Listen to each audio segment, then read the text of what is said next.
Livre des Proverbes, chapitre 19. Mieux vaut le pauvre qui marche dans son intégrité que l'homme qui a des lèvres perverses et qui est un insensé. Le manque de science n'est bon pour personne, et celui qui précipite ses pas tombe dans le péché. La folie de l'homme pervertit sa voix, et c'est contre l'Éternel que son cœur s'irrite. La richesse procure un grand nombre d'amis, mais le pauvre est séparé de son ami. Le faux témoin ne restera pas impuni, et celui qui dit des mensonges n'échappera pas. Beaucoup de gens flattent l'homme généreux, et tous sont les amis de celui qui fait des présents. Tous les frères du pauvre le haïssent, combien plus ses amis s'éloignent-ils de lui. Il leur adresse des paroles suppliantes, mais ils disparaissent. Celui qui acquiert du sens aime son âme, celui qui garde l'intelligence trouve le bonheur. Le faux témoin ne restera pas impuni, et celui qui dit des mensonges périra. Il ne sied pas à un insensé de vivre dans les délices, combien moins à un esclave de dominer sur des princes. L'homme qui a de la sagesse est lent à la colère, et il met sa gloire à oublier les offenses. La colère du roi est comme le rugissement d'un lion, et sa faveur est comme la rosée sur l'herbe. Un fils insensé est une calamité pour son père, et les querelles d'une femme sont une gouttière sans fin. On peut hériter de ses pères une maison et des richesses, mais une femme intelligente est un don de l'Éternel. La paresse fait tomber dans l'assoupissement, et l'âme nonchalante éprouve la faim. Celui qui garde ce qui est commandé garde son âme, celui qui ne veille pas sur sa voie mourra. Celui qui a pitié du pauvre prête à l'Éternel, qui lui rendra selon son œuvre. Châtie ton fils, car il y a encore de l'espérance, mais ne désire point de le faire mourir. Celui que la colère emporte doit en subir la peine, car si tu le libères, tu devras y revenir. Écoute les conseils et reçois l'instruction, afin que tu sois sage dans la suite de ta vie. Il y a dans le cœur de l'homme beaucoup de projets, mais c'est le dessein de l'Éternel qui s'accomplit. Ce qui fait le charme d'un homme, c'est sa bonté, et mieux vaut un pauvre qu'un menteur. La crainte de l'Éternel mène à la vie, et l'on passe la nuit rassasié sans être visité par le malheur.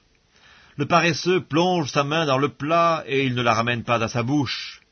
Frappe le moqueur, et le sot deviendra sage. Reprends l'homme intelligent, et il comprendra la science. Celui qui ruine son père et qui met en fuite sa mère est un fils qui fait honte et qui fait rougir.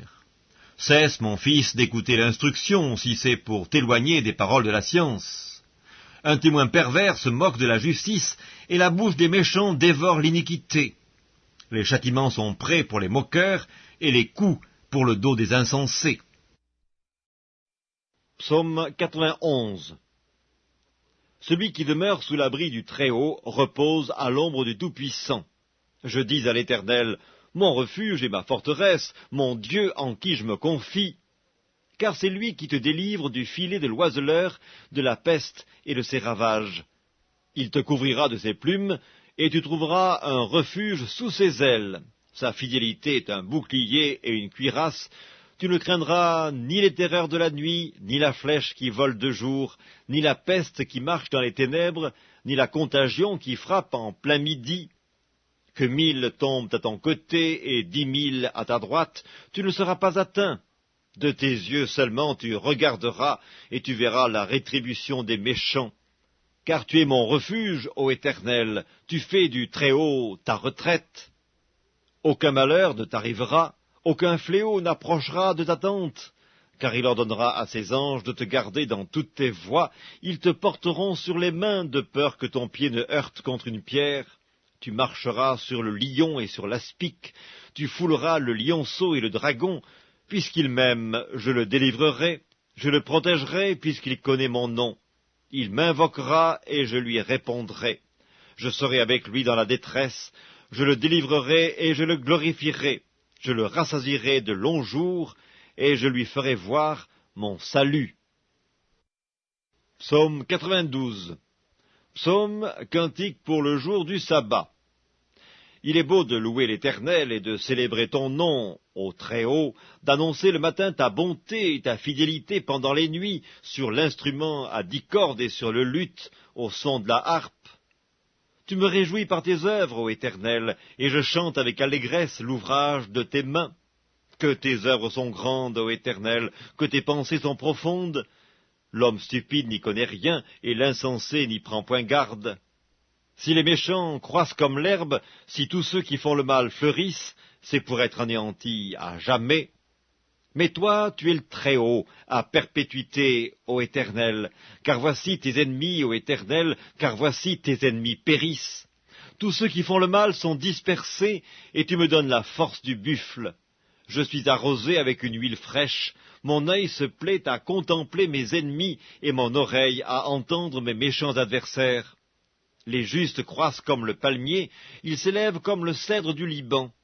Plantés dans la maison de l'Éternel, ils prospèrent dans les parvis de notre Dieu. Ils portent encore des fruits dans la vieillesse, ils sont pleins de sève et verdoyants pour faire connaître que l'Éternel est juste. Il est mon rocher, et il n'y a point en lui d'iniquité. Psaume 93. L'Éternel règne, il est revêtu de majesté. L'Éternel est revêtu, il est ceint de force. Aussi le monde est ferme, il ne chancelle pas. Ton trône est établi dès les temps anciens, tu existes de toute éternité. Les fleuves élèvent, ô Éternel, les fleuves élèvent leur voix, les fleuves élèvent leurs ondes retentissantes, plus que la voix des grandes et des puissantes eaux, des flots impétueux de la mer, l'Éternel est puissant dans les lieux célestes. Tes témoignages sont entièrement véritables, la sainteté convient à ta maison, ô Éternel, pour toute la durée des temps. Psaume 94. Dieu des vengeances, Éternel, Dieu des vengeances, parais. Lève-toi, juge de la terre, rends aux superbes selon leurs œuvres. Jusque à quand les méchants, ô Éternel, jusque à quand les méchants triompheront-ils?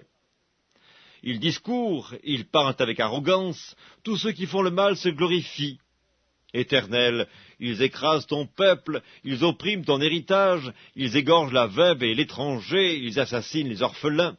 Et ils disent, l'Éternel ne regarde pas, le Dieu de Jacob ne fait pas attention. Prenez-y garde, hommes stupides, insensés, quand serez-vous sages? Celui qui a planté l'oreille n'entendrait-il pas? Celui qui a formé l'œil ne verrait-il pas? Celui qui châtie les nations ne punirait-il point, lui qui donne à l'homme l'intelligence? L'Éternel connaît les pensées de l'homme, il sait qu'elles sont vaines. Heureux l'homme que tu châties, ô Éternel, et que tu instruis par ta loi pour le calmer au jour du malheur, jusqu'à ce que la fosse soit creusée pour le méchant. Car l'Éternel ne délaisse pas son peuple, il n'abandonne pas son héritage, car le jugement sera conforme à la justice, et tous ceux dont le cœur est droit l'approuveront. Qui se lèvera pour moi contre les méchants? Qui me soutiendra contre ceux qui font le mal? Si l'Éternel n'était pas mon secours, mon âme serait bien vide dans la demeure du silence. Quand je dis « mon pied chancelle », ta bonté, ô Éternel, me sert d'appui. Quand les pensées s'agitent en foule au-dedans de moi, tes consolations réjouissent mon âme. Les méchants te feraient-ils siéger sur leur trône, eux qui forment des desseins iniques en dépit de la loi? Ils se rassemblent contre la vie du juste, et ils condamnent le sang innocent. Mais l'Éternel est ma retraite, mon Dieu est le rocher de mon refuge. Il fera retomber sur eux leur iniquité, il les anéantira par leur méchanceté. L'Éternel, notre Dieu, les anéantira. Psaume 95. Venez, chantons avec allégresse à l'Éternel, poussons des cris de joie vers le rocher de notre salut. Allons au-devant de lui avec des louanges, faisons retentir des cantiques en son honneur. Car l'Éternel est un grand Dieu, il est un grand roi au-dessus de tous les dieux. Il tient dans sa main les profondeurs de la terre, et les sommets des montagnes sont à lui. La mer est à lui, c'est lui qui l'a faite. La terre aussi, ses mains l'ont formée. Venez, prosternons-nous et humilions-nous, fléchissons le genou devant l'Éternel, notre Créateur, car il est notre Dieu, et nous sommes le peuple de son pâturage, le troupeau que sa main conduit. Oh, si vous pouviez écouter aujourd'hui sa voix!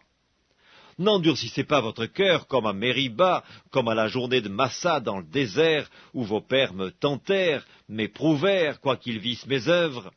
Pendant 40 ans, j'eus cette race en dégoût, et je dis, c'est un peuple dont le cœur est égaré, ils ne connaissent pas mes voies. Aussi je jurai dans ma colère, ils n'entreront pas dans mon repos.